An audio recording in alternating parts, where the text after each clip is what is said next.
राजभवन के सामने हम लोग यहाँ पे बैठे हुए हैं और ये देखा जा सकता है कि यहाँ पे गहमा गहमी जिस तरह से राजभवन में है आज 27 जनवरी 2024। ऐसा कहा जा रहा है कि शाम तक जो है मुख्यमंत्री नीतीश कुमार अपना इस्तीफा राज्यपाल को सौंपेंगे और कल जो है ये 28 जनवरी 2024 को ये शपथ लेंगे। तो ये बात कही जा सकती है कि नीतीश कुमार तो अभी मुख्यमंत्री हैं, तो फिर उनको इस्तीफा देने की क्या ज़रूरत है, फिर दोबारा शपथ लेने की क्या ज़रूरत है मुख्यमंत्री को। तो यहाँ ये हालचाल है कि नीतीश बाबू अभी जो हैं लालू की जो पार्टी है राजद, उसके गठबंधन से अभी मुख्यमंत्री बने हुए हैं और पिछले 1.5-2 महीनों में कुछ खटपट हुई जिसके चलते नीतीश बाबू के स्वाभिमान को धक्का लगा और वो अपने स्वाभिमान को देखते हुए जो है वो बीजेपी के साथ गठबंधन करके सरकार बनाने का दावा ये आज पेश करेंगे और संभवतः जैसे कि जगह जगह से सूचना आ रही है कि कल वो 11:30 बजे के आसपास वो शपथ लेंगे। इन सारे बीच जो है मैं जब गठबंधन हुआ था तो उस समय समीकरण कुछ और था और आज जो है समीकरण कुछ और हो गया है। राम मंदिर 22 जनवरी को जो प्राण प्रतिष्ठा हुआ उसके बाद जो है लोगों का कुछ और रिएक्शन है। तो इन सारी घटनाक्रम को देखते हुए अब जो है इन्होंने अपना गठबंधन नीतीश कुमार ने बीजेपी के साथ किया है। देखिए आधिकारिक रूप से अभी तक आज जैसे अभी 27 जनवरी है, 27 जनवरी 2024 अभी तक आधिकारिक रूप से किसी भी पार्टी का, चाहे राजद हो या नीतीश हो या बीजेपी का, कोई बयान नहीं आया है आधिकारिक रूप से। ऐसे जहाँ तहाँ के बयानों के आधार पर ही ये सारी चीज़ें कही जा सकती है। ये देखिए ये राजभवन के सामने का नज़ारा है। ये यहाँ पे मीडिया कर्मी जो है चारों तरफ खड़े हैं, भीड़ है यहाँ पे दिख रहा है, मीडिया का जमावड़ा लगा हुआ है और रात दिन ये खबर आ रही है कि इनकी सरकार बन रही है, उनकी सरकार बन रही है। देखिए सरकार किसी की भी बने, 1.5-2 महीने से यही है कि इसकी सरकार बन रही है, उसकी सरकार बन रही है, लेकिन अगर जनता के नज़रिए से देखा जाए तो केवल जनता का दोहन ही हो रहा है। आज मीडिया चैनल को इसके बारे में बात करना चाहिए था कि यहाँ के लोगों की जीवन स्तर जो है कैसे ऊपर उठेगा, कैसे जो है यहाँ पे शिक्षा का विकास होगा, कैसे यहाँ पे उद्योग धंधे आएंगे कि लोगों को रोजगार मिल सके। बिहार जो है बीमारू का बीमारू राज्य ही रह गया है। 75 सालों में जो है जो बिहार का विकास होना चाहिए था, जहाँ पे इसके पास जैसे संसाधन है, इसके पास वर्क फोर्स है, लेकिन इस तरह के यहाँ पे जनता है, इस तरह के नेताओं को ये भेजते हैं यहाँ पे। देखिए कि वो जो है बिहार के विकास कितना कर पाएंगे इसके बारे में कुछ कहा नहीं जा सकता है। देखिए गुजरात में करीब 26 एमपी ही हैं और बिहार में जो है करीब 40 एमपी हैं। तो 40 एमपी जो है मिलके भी जो है बिहार को आगे ये नहीं ले जा पाते हैं। गरीबी में नंबर 1 पे स्थान है बिहार का, पिछड़ापन में नंबर 1 का स्थान है बिहार का और 26 एमपी हैं गुजरात के। देखिए उन्होंने गुजरात को कहाँ से कहाँ तक पहुँचा दिया। आज गुजरात वाले जो हैं फैक्ट्री के मालिक हैं और बिहार वाले 10-12 हज़ार की नौकरी करने के लिए जाते रहते हैं और पूरे ऑल ओवर इंडिया में जहाँ भी जाते हैं तो बिहार वाले लात जूता खा के ही आते हैं। ये क्या किस तरह की विडम्बना है। लेकिन ये इस चीज़ का देखिए क्रेडिट दिया जाएगा लालू यादव को कि उन्होंने एक बार जब बिहार बॉम्बे में बिहारी लोग कुछ लात जूता खाएं, उसके बाद इन्होंने अपना यहाँ से लालू यादव ही थे कि जिन्होंने हुंकार भरा और छठ करने के लिए वो बॉम्बे गए और वहाँ पे छठ किए वो, और उन्हें ललकार के कहा कि कोई माई का लाल है तो आए, कोई हमें मारे। लालू यादव देखिए बहुत चारा घोटाले और इधर उधर उनके राज्य को गुंडा राज और क्या क्या कहा जाता था, ये सारी चीज़ें सत्य हैं, सच हैं। लेकिन बिहार के स्वाभिमान की रक्षा के लिए अगर कोई आया तो वो लालू यादव ही आया था, जो छठ करने के लिए बॉम्बे गया था और वहाँ दिखाया कि कौन है, गुंडा आ जाए मेरे सामने। तो बहुत तरह के आरोप प्रत्यारोप लालू यादव पर लगते रहे हैं। चारा घोटाले में उनका नाम बराबर आते रहा है। कुछ साल की सजा भी हुई थी लालू यादव को। तो वो अलग चीज़ है, लेकिन जो यहाँ के पिछड़े हैं उसमें स्वाभिमान जगाने का काम जो है लालू यादव ने किया था। भले उनके खिलाफ बहुत सारे केस मुकदमे चल रहे हों, और गुंडा राज्य वाली जो बात है वो तो सही है, इससे भी इनकार नहीं किया जा सकता है। तो कुछ प्लस पॉइंट भी हैं और कुछ माइनस पॉइंट भी हैं। अब नीतीश बाबू जो हैं काफ़ी सालों से जो है बिहार को आगे ले जाने की कोशिश कर रहे हैं, तो तमाम प्रयासों के बावजूद भी जो है बिहार की स्थिति सुधर नहीं रही है। ये मुख्यमंत्री बनेंगे, वो मुख्यमंत्री बनेंगे, रात दिन केवल यही चलता है। लेकिन यहाँ के लोगों की स्थिति कैसे सुधार होगी, शिक्षा में कैसे विकास होगा। जो स्कूल हैं तो टीचर नहीं, टीचर हैं तो स्कूल नहीं, स्कूल है तो छत नहीं, छत है तो लैट्रिन बाथरूम नहीं, लैट्रिन बाथरूम है तो फिर क्लासरूम में कुर्सी टेबल नहीं। इसी तरह की शिक्षा की स्थिति बनी हुई है।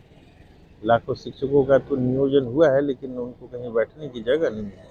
पेड़ के नीचे बैठ के अपना स्कूल चला रहे हैं, इस तरह की स्थिति है। तो किसी भी मनुष्य का, किसी भी आदमी की गरीबी के क्या कारण है? दो तीन कारण ही हैं गरीबी के। एक जनरल आदमी जो है भारत में कितना कमाता है? 10-12 हज़ार रुपये कमाता है। 10-12 हज़ार में एक बच्चे को अगर प्राइवेट स्कूल में पढ़ाए तो 3-4 हज़ार का खर्चा जो है वो प्राइवेट स्कूल में चला जाता है। 2 बच्चे हैं तो 4 दूनी 8 हज़ार तो उसी में चला जाएगा। फिर 2-3 हज़ार में क्या खाएगा, क्या पकाएगा और क्या काम करेगा? तो स्थिति शिक्षा की ये है। तो सरकारी शिक्षा से स्थिति ये है। और दूसरी जो है एक आम आदमी का खर्च आता है वो बीमारी वगैरह पे। बीमारी में क्या है कि आदमी बीमार हो गया, जो भी 10-12 हज़ार कमाता था वो भी बीमार हो गया, वो भी 10-12 हज़ार रुपये नहीं कमाएगा, और ऊपर से जो है 10-20 हज़ार रुपये उसके इलाज में लगेगा, वो एक अलग खर्चा है।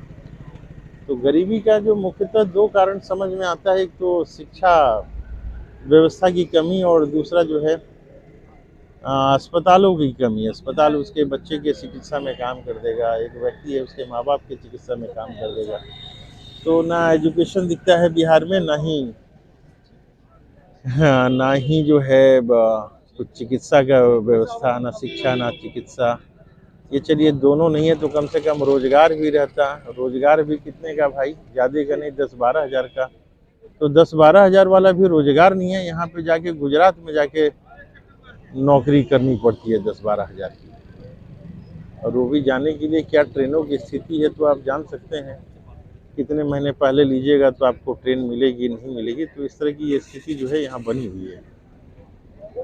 तो यहाँ की स्थिति जो बनी हुई है, ये नियम कानून जो भी है बनाने के लिए कौन रिस्पॉन्सिबल है, कौन बनाते हैं? तो बनाने का काम तो जैसे केंद्र में है तो एमपीज हैं, वही अपना दिशा निर्देश बनाते हैं, नियम कानून बनाते हैं। संसद तो ही के द्वारा चलता है।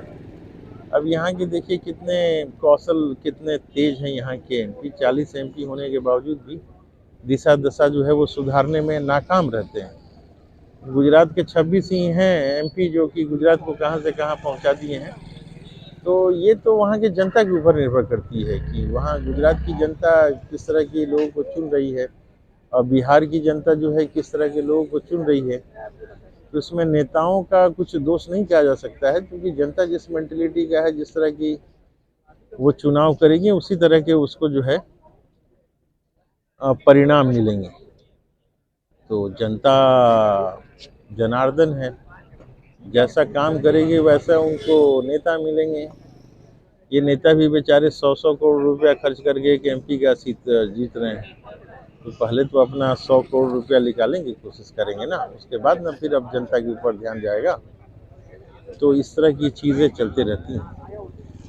बहरहाल देखिए, अब केंद्र में तो भगवान राम की भूमिका में मोदी दिखाई दे रहे हैं, और बिहार में जो है कृष्ण की भूमिका में नीतीश बाबू दिखाई दे रहे हैं।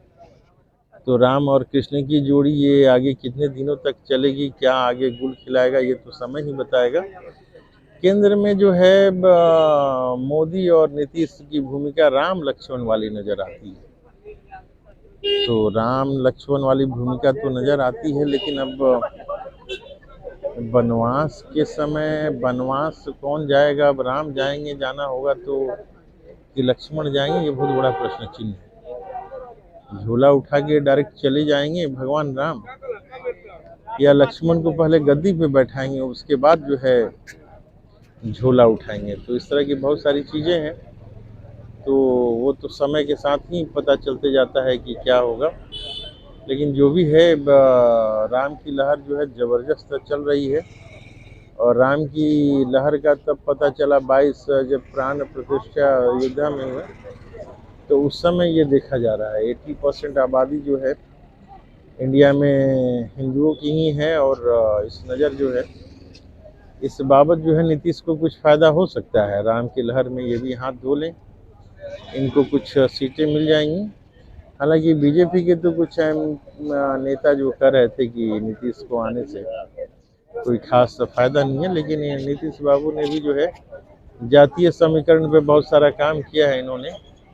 और जातीय समीकरण पे काम करने के बावजूद जो है कुछ पिछड़ा अति पिछड़ा बहुत सारा ग्रुप इन्होंने बनाया है। ऐसा उम्मीद कर रहा है बीजेपी की शायद 40 के 40 सीट जो है बीजेपी को नहीं आए, एनडीए गठबंधन को ही आए। इसलिए जरूरी है कि नीतीश के साथ गठबंधन किया जाए। बीजेपी बराबर जो है गठबंधन में विश्वास करती है, लेकिन ये भी देखना है कि जिस जिसके साथ बीजेपी ने गठबंधन किया उस पार्टी को ही पूरा खा पी के मरोड़ गई। एमपी में जैसे देखा जाए कि शिवसेना के साथ गठबंधन था, तो शिवसेना को जैसे वो खा पी के पचा गई, अब उस पार्टी का ही पता नहीं चलता है। तो बीजेपी जो है अगर गठबंधन कर रही है तो कब उसको खा पी के पचा जाएगी, इसके बारे में जो है, तो उसी तरह से नीतीश बाबू को भी कब पचा जाएगी बीजेपी, जैसे कि और राज्यों में अगर पचाई है तो इनको भी पचा ही लेगी, इनको क्यों छोड़ेगी। तो मुख्यतः जो है पार्टियों में जो है केवल दो पार्टी ही रह जाएगी ऐसा लगता है आने वाले समय में, एक कांग्रेस और दूसरी जो है बीजेपी। तो बीजेपी की तो अभी लहर चल रही है। ये देखा जाए नीतीश बाबू जो है करीब 1-1.5 महीना पहले तक जो है यही थे जो पूरे ऑल ओवर इंडिया में जो मोदी के सामने खड़े हो सकते थे। इनकी जो छवि थी इंडिया में, ऐसी कोई नेताओं की छवि नहीं थी। लेकिन एनडीए जो इंडिया गठबंधन बना, इंडिया गठबंधन में कुछ खास तवज्जो दिया नहीं गया। इनके इंडिया गठबंधन के ही नीतीश बाबू के ही प्रयासों के कारण जो है इंडिया गठबंधन अस्तित्व में आया था, और बाद में इन्हीं को दरकिनार कर दिया गया। तो ये भी एक जो है नीतीश बाबू की एक मजबूरी हो सकती है कि चलो कहीं तो कुछ दिख नहीं रहा है, अब दोबारा जो है आगे की तैयारी करना है। 2024 की भी तैयारी करना है ये लोकसभा चुनाव के लिए, और 2025 जो है बिहार में जो चुनाव होंगे उसके लिए भी तैयारी करना है। तो इन्होंने भी देखा हुआ कि राजद के साथ रहने में शायद उतना फ़ायदा नहीं है जितना फ़ायदा कि इसके साथ आए, इसके साथ एनडीए गठबंधन के साथ। तो खैर स्थिति क्या होगा, परिस्थिति क्या होगा, ये तो समय बताएगा। लेकिन बिहार की जनता का भी दुर्दशा है, ये वोट किसी को देते हैं, मुख्यमंत्री कौन कोई और हो जाता है, वोट किसी को दिए पार्टी कोई और आ जाती है। तो इनके साथ भी जो है ट्रेजेडी है जनता के साथ। और बिहार की जनता का जो सामाजिक, राजनीतिक और आर्थिक स्तर है, शायद यहाँ की जनता के इन्हीं सोचों के कारण ये है। जिस तरह के वो नेता चुनते हैं उसी तरह का इनको रिजल्ट मिलता है।